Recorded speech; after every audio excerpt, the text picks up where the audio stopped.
بسم اللہ الرحمن الرحیم۔ اسلام کے 3 مقدس ترین مقامات میں سے ایک مسجد اقصی ہے۔ یہ وہ پاک مسجد ہے کہ جس کی طرف سفر کرنے والے کے لیے بھی بے حد اجر و ثواب لکھا جاتا ہے۔ یہ مسلمانوں کا قبلہ اول بھی کہلاتی ہے۔ تقریباً 1.5 سال تک حضور صلی اللہ علیہ وآلہ وسلم اور آپ کے صحابہ مسجد اقصی کی طرف ہی منہ کر کے نماز پڑھتے رہے۔ اس میں حکمت یہ تھی کہ مکہ مکرمہ میں تو مشرکین سے امتیاز اور ان سے مخالفت کا اظہار کرنا تھا، اس لیے ان کا قبلہ چھوڑ کر بیت المقدس کو قبلہ بنا دیا گیا۔ پھر ہجرت کے بعد مدینہ طیبہ میں یہود و نصارہ سے امتیاز اور ان کی مخالفت کا اظہار مقصود ہوا تو ان کا قبلہ بدل کر بیت اللہ کو قبلہ بنا دیا گیا۔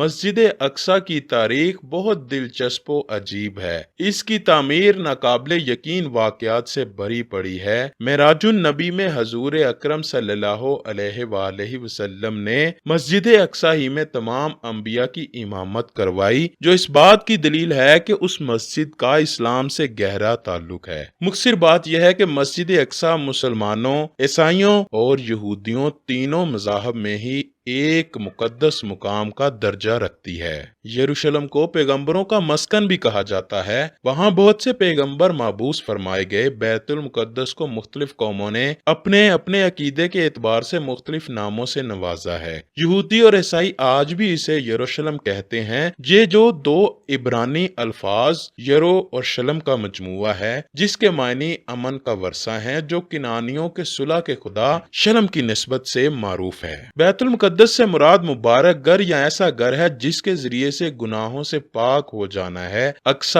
عربی زبان کا لفظ ہے جس کے معنی بہت دور کے ہیں۔ قرآن مجید میں بیت المقدس یا یروشلم وغیرہ کا لفظ تو ذکر نہیں ہوا، البتہ اس کا تذکرہ ان الفاظ میں کیا گیا ہے: ہر عیب سے پاک و پاکیزہ ہے وہ ذات جو اپنے بندے کو راتوں رات مسجد حرام سے مسجد اقصی تک لے گیا، جس کے اطراف کو ہم نے بابرکت بنایا ہے تاکہ ہم اسے اپنی بعض نشانیاں دکھلائیں۔ بے شک وہ پروردگار سب کچھ سننے والا اور سب کچھ دیکھنے والا ہے۔ یہ ارض مقدس فلسطین کا ہے۔ مسجد اقصی سے مراد بیت المقدس ہے۔ حضرت ابو ذر غفاری رضی اللہ تعالیٰ عنہ سے مروی ہے، میں نے رسول اللہ صلی اللہ علیہ وآلہ وسلم سے پوچھا کہ زمین میں سب سے پہلے کون سی مسجد بنائی گئی؟ تو نبی اکرم نے فرمایا مسجد حرام بیت اللہ۔ تو میں نے کہا اس کے بعد کون سی ہے؟ تو نبی پاک صلی اللہ علیہ وآلہ وسلم فرمانے لگے مسجد اقصی۔ میں نے سوال کیا ان دونوں کے درمیان کتنا عرصہ ہے؟ تو نبی پاک نے فرمایا کہ 40 سال۔ پھر جہاں بھی تمہیں نماز کا وقت آ جائے نماز پڑھ لو، کیونکہ اسی میں فضیلت ہے۔ احادیث کے مطابق اس مسجد میں ایک نماز 25,000 نمازوں اور بعض روایات کے مطابق 50,000 نمازوں کے برابر ہے۔ ایک روایت کے مطابق مسجد اقصی کو سب سے پہلے خود حضرت آدم علیہ السلام نے تعمیر کیا تھا اور بعد میں حضرت ابراہیم علیہ السلام نے اسے دوبارہ تعمیر کروایا تھا۔ روایتوں کے مطابق اللہ نے حضرت جبرائیل علیہ السلام کو خصوصی طور سے حضرت آدم علیہ السلام کی طرف بھیجا اور حکم دیا کہ مسجد حرام اور مسجد اقصی کی تعمیر کریں۔ ابن ہشام نے اپنی تاریخ میں لکھا ہے، جب بنی اسرائیل فلسطین میں مضبوط ہوئے، ان کی ریاست قائم ہوئی، تو حضرت داؤد علیہ السلام نے بیت المقدس کی دوبارہ بنیاد رکھی اور پھر آپ علیہ السلام کے جانشین اور فرزند حضرت سلیمان علیہ السلام نے مسجد اقصی کی مکمل تعمیر فرمائی۔ غرض یہ کہ احادیث اور تاریخی روایتوں سے یہ پتہ چلتا ہے کہ بیت المقدس کو کئی مرحلوں اور کئی ادوار میں بار بار تعمیر کیا گیا، نیز اس کی تجدید کئی پیغمبروں نے کی۔ مسجد اقصی کی مکمل تعمیر حضرت سلیمان علیہ السلام کے دور میں ہوئی، جس کی تائید نہ صرف اسلامی بلکہ اسرائیلی روایتوں سے بھی ملتی ہے۔ یہ بات بہت مشہور ہے کہ مسجد اقصی کی پہلی تعمیر حضرت داؤد علیہ السلام اور ان کے بیٹے حضرت سلیمان علیہ السلام نے کی، لیکن یہ بات غلط ہے کیونکہ ہم پہلے بھی حدیث بیان کر چکے ہیں جس میں حضرت ابو ذر غفاری رضی اللہ تعالیٰ عنہ نے حضور اکرم سے پوچھا کہ بیت اللہ اور مسجد اقصی کی تعمیر میں کتنے سال کا فرق ہے؟ تو حضور صلی اللہ علیہ وآلہ وسلم نے فرمایا کہ 40 سال کا۔ اس حدیث سے ثابت ہوتا ہے کہ مسجد اقصی کی بنیاد رکھنے والے بھی حضرت آدم علیہ السلام ہیں۔ ان کے بعد حضرت ابراہیم علیہ السلام نے حضرت آدم کی مقرر کردہ بنیادوں پر مسجد اقصی کی تعمیر نو کی۔ حضرت ابراہیم کے بعد حضرت داؤد علیہ السلام نے اللہ کی عبادت کے لیے اس عظیم الشان مسجد کا از سر نو تعمیر کا آغاز کیا۔ اسی تعمیر کو ہیکل سلیمانی کہا جاتا ہے، جسے حضرت سلیمان علیہ السلام نے اپنے والد کی وصیت کے مطابق نہایت اہتمام اور شان سے مکمل کروایا، یہاں تک کہ اس کی تعمیر میں اتفاق و استحکام کے لیے جنات سے بھی خدمات لی گئیں۔ چونکہ حضرت سلیمان علیہ السلام نے اس مسجد بیت المقدس کی تکمیل کی اور نمایاں عظیم الشان تعمیرات آپ علیہ السلام نے کروائیں، اس لیے اسے ہیکل سلیمانی کہا جاتا ہے۔ معلوم ہوا کہ ہیکل سلیمانی سے مراد وہی مسجد بیت المقدس ہے جس کی تعمیر کا ذکر قرآن مجید نے بھی کیا ہے اور جو آج تک موجود ہے، جہاں سے رسول اللہ صلی اللہ علیہ وآلہ وسلم کو معراج کے موقع پر آسمانوں کے سفر کے لیے لے جایا گیا۔ اس کے علاوہ مزید کوئی خاص وضع کی تعمیر مراد نہیں ہے۔ پھر حضرت سلیمان علیہ السلام نے اس کی تکمیل فرمائی۔ جب حضرت سلیمان مسجد اقصی کی تعمیر فرما رہے تھے تو ابھی اس میں کچھ کام تعمیر کا باقی تھا اور یہ تعمیر کا کام جنات کے سپرد تھا۔